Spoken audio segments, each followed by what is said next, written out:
इमरान खान साहब की गिरफ्तारी के हवाले से उनके सपोर्टर्स बड़े परेशान रहते हैं। पिछले कई हफ्तों से हम देख रहे हैं कि उनके घर के बाहर जमान पार्क में एक रश लगा हुआ है।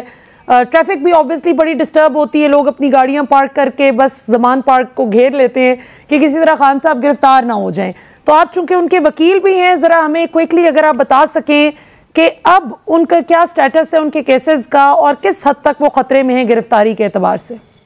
नहीं, गिरफ्तारी का जो खतरा, ये हुकूमत कभी भी कुछ भी कर सकती है, इनसे तो बदनीति की बुनियाद पे आप कुछ भी कर सकते हैं, लेकिन वो जमानतों पे भी हैं और उनको जो किसी केस में इमीडिएटली तो ऐसी बात नहीं है कि उनको गिरफ्तार कर लिया जाए। लेकिन ये हुकूमत जो है रात के अंधेरे में, मैं चाहता हूँ रात के अंधेरे में केस बनाते हैं और बंदे उठा लेते हैं सुबह अपना। इन्होंने कौन सा कोई कानून पे अमल करना है या इन पे अमल करना है? इनका तो जंगल का कानून नाफिज हुआ है और निगरान हुकूमतें जो हैं वो तो एक्सटेंशन है फेडरल गवर्नमेंट की, और वो जो उनको लाए हैं वो उनके इशारों पे काम कर रहे हैं।